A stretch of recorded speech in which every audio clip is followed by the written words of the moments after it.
cache-in where they hide their kill for another day, or it can allow them to enjoy their meal in peace and undisturbed.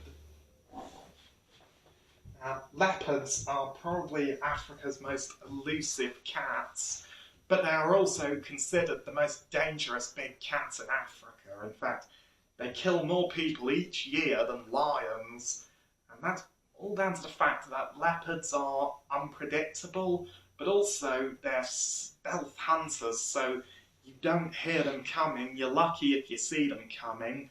But also, leopards tend to live out near farms or small villages, and that quite often brings them into contact with people, and that can often lead to livestock predation or even predation on people. But even so, leopards continue to be Africa's most elusive and secretive cats. In fact, because my mum spent a lot of her childhood in Africa, leopards are probably the only animal in Africa that she didn't see, which is hardly surprising as they are very elusive, very cunning, they don't stay in one place for very long, and also they're mostly active at night. And here is the range of the leopard. Now, leopards are also probably the most widespread of all cats. In fact, I will be including some more leopards later, but of course this is the range of the African leopard. Now, I'm going to be moving on to Asia, and the first big cat of Asia is in fact the largest and probably the most magnificent. It is the tiger.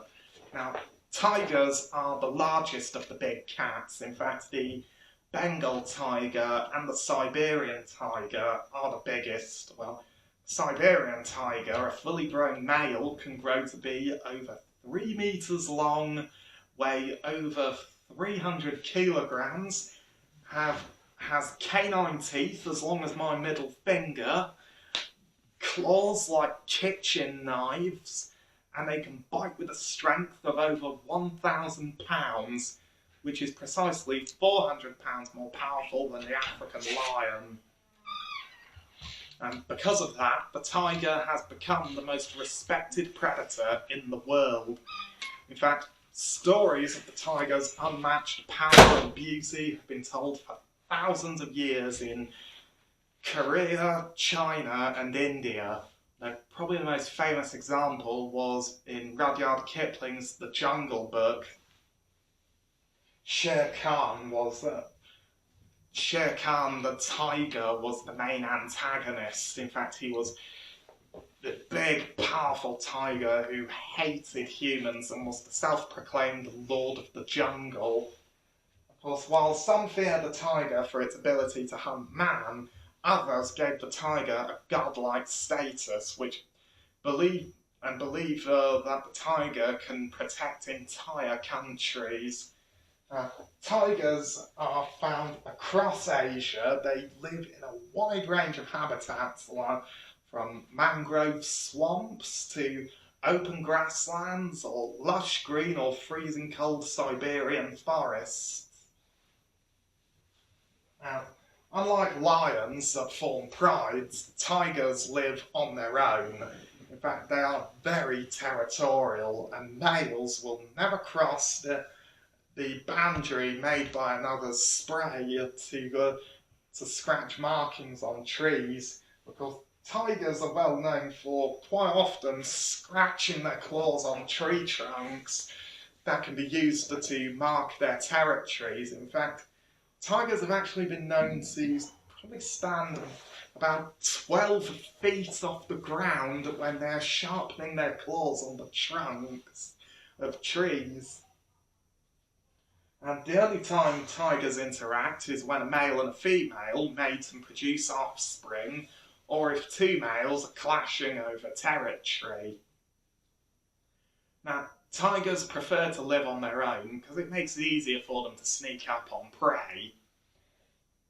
However, injured or unskilled hunters will usually starve to death.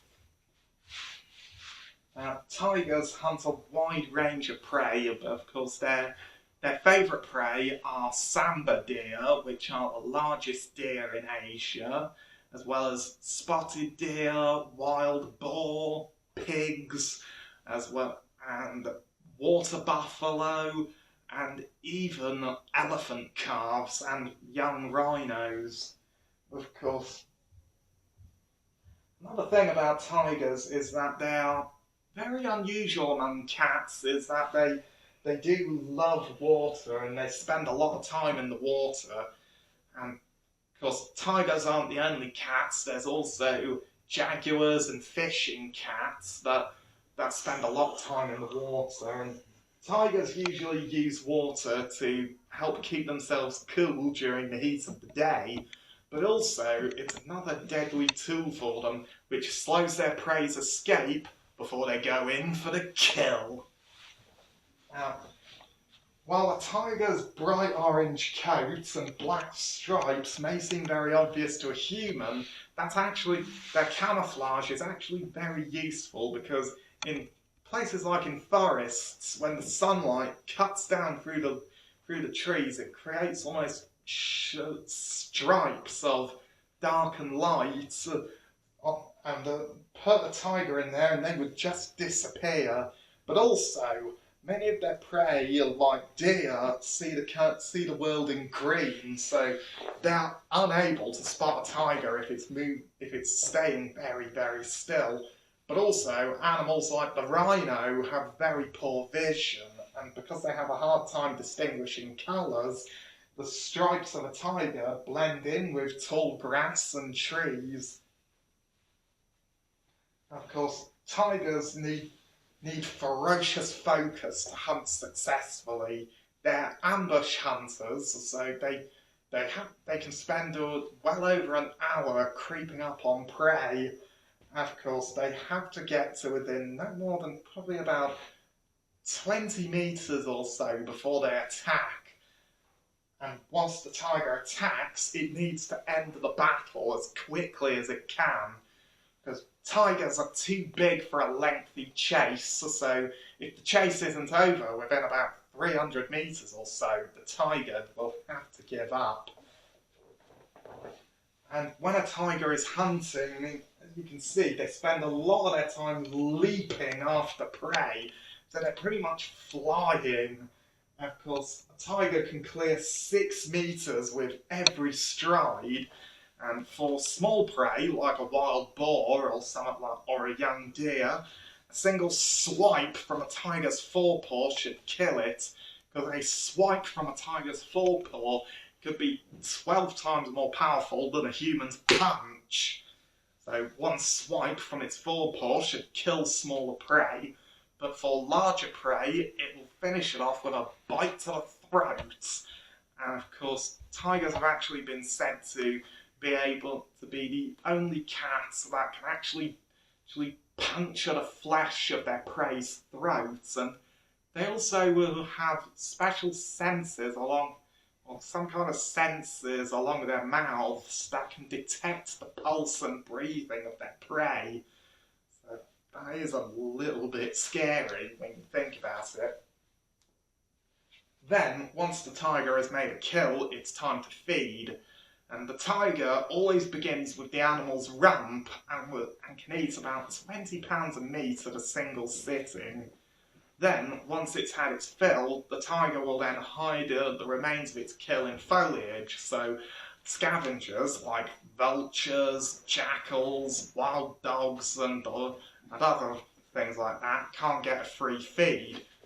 The tiger then rests within eye line of its kill, continuing to make sure no one else eats its prize, and it will then eat this meal over the next 2 to 3 days. Now, you're all probably wondering what kind of tiger this is. Well, the white tiger is not its own separate species. In fact, like the white lion, the white tiger is a rare variant of the Siberian or Bengal tigers. They were first recorded in the wild around by Europeans in about the 1930s. And like the white lion, it only happens once in a generation, and it's all down to because they lack the pigment that gives them the orange colour. But that became a curse for them because they were hunted nearly to extinction in the wild for their fur and also for their cubs to be sold. I mean, there are white tigers in captivity today, but unfortunately, many of them are victims of inbreeding. And white tigers were last recorded in the wild, apparently in the 1960s, but I do think there are white tigers out there still, but we just don't know where they are. And tigers, unfortunately, are hunted by no species except for man. And over the last 100 years, the tiger population has been destroyed from 100,000 to fewer than 3,000, which has put them on the endangered species list. And one of the main reasons as to why they're hunted is mainly down to what makes them such a wonderful animal. I mean, they've been hunted for their fur because it's so beautiful, and of course, in places like China, wearing the fur from a tiger is a status symbol. But also, tigers are hunted for their bones and body parts to be used in Chinese medicines, because human beings want to take on their powers, and also they're used in a substance called tiger wine, which is absolutely vile. And also, none of those medicines work at all, but of course, the Chinese are too arrogant and stupid to actually realise that what they're doing is wrong, and they just completely ignore the law. And because of them, because of China and their medicine market, they've already driven 3 species of tiger, the Caspian, Balinese, and Javan tigers, to extinction. And right now, the Sumatran tiger, is now probably the most threatened member of the tiger group because there's only about 300 of them left in the wild. And of course, in Sumatra, the tigers there have quite often been reported as becoming man-eaters. One of the main reasons for that is because there's so many people there that they're now encroaching on tiger territory, and that's resulting in tigers either being hunted by humans and then retaliating by attacking people. But there is hope for the tigers, not just with breeding populations in captivity and restoring the habitat they live in, but in the early 2000s, a BBC wildlife team led by the late Dr. Alan Rabinowitz led an expedition to the Himalayan country of Bhutan, where they were able to discover tigers were living in the Himalayas, but also they managed to link up the tiger populations along the Himalayas and right into Southeast Asia. They were able to link them up with the Bhutan population, creating a tiger corridor population, which has helped with the conservation of tigers. Now, there are talks about doing that with the tigers in India, because a lot of the tigers in India are, while they do live in protected reserves, unfortunately, a lot of them, and when they leave the parks, they end up occasionally predating on livestock or people, and they end up being killed for it in retaliation. Now, there are talks about trying to link the populations of the tigers in India. I mean, the only problem I can see with that is that there are so many people in India.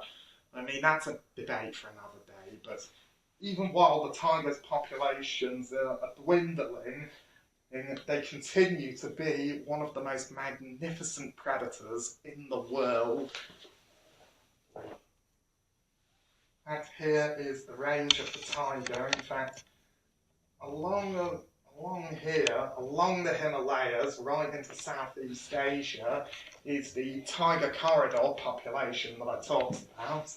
Of course, the Caspian tiger was actually quite widespread before it was driven to extinction.